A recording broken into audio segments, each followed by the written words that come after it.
What's up, guys? Today we have Nick Fuentes talking about women, dating, and how feminism literally changed the world. Dating. Talk about dating. Sure. Okay. What do you think are the biggest problems that men have when it comes to approaching women nowadays? I'm not really the expert. I don't know when the last time I approached a woman was, probably in high school or college. But Because I'm going to tell you, obviously this is the second interview. I've done one. A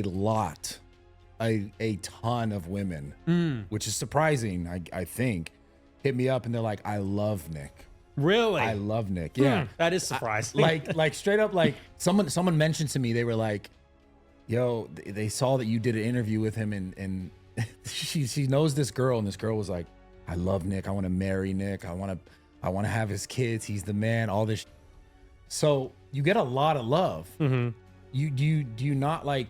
Do you not want to pursue it? Do you know, because I know obviously family and all this stuff's important. Is it something that you're just like not in your scope in your life right now? No, and it never has been. I mean, and here's the thing. It's sort of tough because I am pushing a line about what we want for society, and people sort of view me as a hypocrite because I'm in favor of traditional marriage and all these things when I'm not married, of course. But I try to separate it because I'm an individual, and every individual is sort of unique. And for me, it's just never something that was really a priority for me. You want kids? I like the idea of it, but to tell you the truth, I really don't. I mean, I do and I don't. I guess I don't have kids, and I think every man likes the idea of having kids, leaving a legacy. Yeah. And sowing your seed, right? And even being a dad, being a father, playing catch with your son, whatever, and being the patriarch of a family. I like the idea of that, but me personally, I really like to be alone. And me too. Every guy does. Yeah. But for me, it's like non-negotiable. Like I really, Yeah, I get it. I have no social battery. And what really keeps me up is the idea of, you don't have any alone time at all. Not when you go to bed, not when you wake up, not when you're eating your breakfast, not when you're playing video games. Like it's just, and when you have a family, nobody talks about it, but it's a huge responsibility. Yeah. And especially for someone like myself, I travel all the time. My life is very risky. Like I have people coming to my house trying to kill me. Yeah. And the things that I say, the things that I do, they put me in harm's way. They put my financial security in harm's way.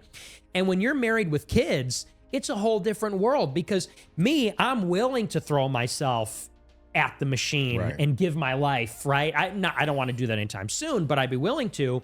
When you have a wife and kids, you can't do that. Yeah. Because if you die, now you got fatherless kids, you got a widow, and you have ruined their lives.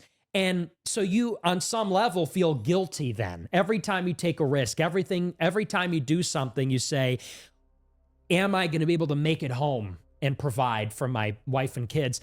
And not just on your own personal level, then you got your wife in your ear. Should you really have said that? Should you really do that? What about us? What if you got kids at home? I think about this all the time. You watch Breaking Bad. The villain in Breaking Bad is the wife. Yeah. Oh, it's such a good show. She's so the antagonist. Holy because you're watching the show. He's killing himself for this. Right? Oh, and God. He's like, he's up, he's rich, he's powerful. Like that's a story of the will to power. Like this pussy white guy getting kicked around, takes charge and becomes a baller. And who is there breaking his balls about it? Walter, when are you coming home? It's the wife. And it's the same thing in The Sopranos. Yeah. And it's the same thing in every show. It's like the guy's trying to build an empire and it's the wife. And I love at the end of Breaking Bad, he returns home and he goes, I just want you to know. And she goes, don't tell me you did it for us. He goes, I did it because I liked it. Yo, the best moment. Right? He goes, I was good at it. And it's like, that's me. Yeah. I'm literally him, like I'm good at it. And you can't have it both ways. Yeah. That's the tension as a guy. You can't really be the family man that you need to be, the domestic life, but also be the empire builder, be the king. It's so accurate, bro. Because I spent, all my 20s, I was in sort of long relationships and they all failed because I was so focused on what I was doing. Yeah. Yep. And exactly the same sort of thing. Any sort of like feedback I would get about what I was doing that was negative, I'm not even willing to have this conversation, completely dismiss it. And I know that that's why those things didn't work out the way that they could have. But I also needed to do what I needed to do in order to get to where I always sort of dreamed of. So I do understand that. I do fully understand that. I guess in a more general sense then, looking at the landscape of social media and the world, just from your perspective, why do you think it's so hard for men to just date? Because it seems like more and more we hear, it's just like people are getting married way less, people are having kids way less, people are just dating way less. Yeah. What do you think's happening? Well, and again, it's hard for me to say because I don't have a ton of that experience. So it's really from the outside looking in. And I guess I would say, I really am sympathetic to a lot of the black pill community and even the incel stuff. And I call myself an incel, sort of an inside joke and all that. But I really do believe that it is the hypergamy problem, which is that every woman is online. And every woman that's online is getting propositioned by the most elite men. Yeah. And so it was the case once upon a time, Bro. like you go to a bar, your local bar, and you might not be the best looking or the tallest or the richest, but maybe you're the most happening guy at the local bar, and you could get a reasonably attractive girlfriend or wife. Now, every white girl who's reasonably attractive on Instagram is getting hit up by like billionaires in Saudi Arabia. Why? Because I think like whites and Asians are the most desirable, probably. Okay. You think that personally, or you think that that's just like objectively? Okay. Objectively, and I think that's the taste. Everybody wants like a white girl. Yeah. Even the black people, that's like a status symbol. I got the white in France. Yeah. Remember that clip? Guy.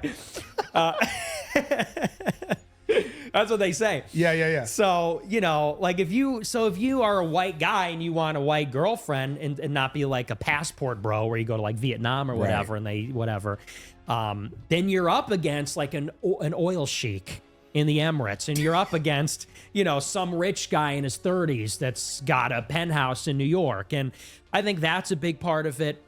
But I think maybe deeper than that, a huge part of it is how social media in particular, but feminism in general, has empowered women. And, in the old days, women really needed men. They needed to get married because they needed a man. Yeah, I like where you're going with this. You know what I mean? To protect them, to provide for them. And now they don't need men. They don't need to get married because men are willing to buy them dinner or give them money without even sex or dating or any commitment at all.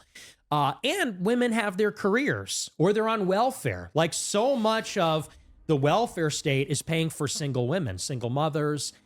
Or they're on OnlyFans. They're on OnlyFans making $100 million a month or whatever. Yeah. Most don't make as much, but yeah, they don't need someone as much as they used to. Right. Yeah. So they don't need them. And I even hear this from some women I know. It's just this like swipe left. Oh, he didn't throw his card down hard enough. He didn't buy me an appetizer. I didn't like what he said to me. Swipe left. And so men have become totally disposable and unnecessary for women. And, there's something going the other way too. I know a lot of Chads. I know like a lot of Chad guys, and they're hooking up with a girl every week on Instagram. And the girls want to go and sleep with the Chad. I guess on a deeper level, because you can't blame it totally on women. On a deeper level, no one really cares about marriage anymore. Marriage has become sort of anachronistic. It's no longer a sacrament. It's no longer permanent. It's no longer really necessary. And I said this with Jack Neal. It's like a lot of boyfriends and girlfriends will live together before they're married. What's even the purpose of a wedding then? It's like if you're in a long-term 4-year relationship, you're living together, you have a dog, you have a shared bank account, you might as well be married, but they never do because they don't want the lifelong commitment. Yeah. And so I think people just don't take it seriously, especially with divorce. If you're 1 foot in, 1 foot out, excuse me, what's even the point? So I think that on a deep level, there's a ton of dysfunction. Marriage is no longer an attractive proposition for economic and other reasons anymore. Yeah, and there's just so much the grass is greener, the comparison. Like you said, I think social media has a massive thing where girls think like they can just so easily replace someone like that. Like exactly what you're saying. I think that's the crux of it too, is just like, and even from the men's side is like, what else is out there? And I think people forget that if you want something to work, you have to put effort, energy into the thing you want to work and not just go to the next, because the next you're going to have to do the same thing for regardless to also make it work. Totally. And I think people, are also then conditioned. I don't know why, but it seems like laziness is a big factor of this whole thing too. Yeah. Because it comes down to like I don't want to have to make this work, but I don't think people really recognize that love is work. Like to truly love someone, it's not just like, it shouldn't be just so, I'm not saying it should be tumultuous and you hate every second of your life, or, you know, most of the time you're unhappy, but there are times where you have to be able to put in that energy and put in that work. And I think people are afraid of work. Yeah, that is true. And, you know, it's the other question is like the long term versus the short term, because that's the other big thing. Marriage is really the value proposition is that you get old and you die. Yes. And when you're a woman in particular, you're beautiful for maybe 10 years. That's the thing. And you could be pretty after that, but like you're in your prime, let's say from like 18 to 25 or something. And then we all know this is the game they play. They like to have their fun, and then they want to get married later. Once they have their career, once they had their fun, they met every kind of guy they like, then they want to settle down. But then the ship has sort of sailed. Many men are the same way. And what happens is life sort of gets more difficult and sadder. And when you're in your 40s and 50s and 60s, you're going to want somebody that's going to take care of you when you're sick. You're going to want a companion, actually. That becomes really valuable. And so then it's also the instant gratification. It's the gratification now. Exactly. It's just that short-term thinking because, I think about it too. I mean, you know, on the one hand, I think about how I don't want a woman and kids to cramp my style because I like to fly by the seat of my pants and be spontaneous and put my work first. At the same time, I think what is more miserable than being like a 45-year-old bachelor and you're like an old fart and you're not young and you're not cool. What are you going to do at that point? You know, and it's hard then to find a wife at that age. And then who's going to be your companion? Who's going to be taking care of you? It's going to be awfully lonely, you know? So that's one of the reasons I want to get married. That's what makes it attractive. So I think that's a huge part of it is people can't really even see 50 feet in front of them. And I think that's because a big part of that's the phone. Do you think men and women could be friends? No, absolutely not. Totally ridiculous. I think older women maybe, you know, like I know a lot of older women in the conservative movement. Yeah. And it's, you know, maybe that can happen, but young men and young women, they'll, you know, never going to happen. Such bullshit. Yeah. It's the biggest bullshit. Oh, we're friends. Yeah. Okay. Shut the up. Yeah. What are we doing here? You know, like. Yeah, I completely agree. Like nowadays, even fat women, not even mid, like ugly and fat women, bringing nothing to the table, not even the right calories. Like, they bring too much calories in the table and they think they deserve the fit, rich, and faithful man. Like, it's fucking ridiculous. And unfortunately, even women that go to church, you know, most of them are not virgins. Like 99% of them are not even virgins. So what's the point of marriage? You know? And you know, divorce used to be illegal. Nowadays, people divorce because they're different opinions on something. That's fucking insane. Thankfully, in the Catholic Church, it's not that easy to get divorced, but still, you can. What do you think it means until death do us part? Like, people get divorced over nothing nowadays. But guys, let me know in the comments what you think. If you agree or disagree, leave a like if you want to. Christ is King, and God bless you.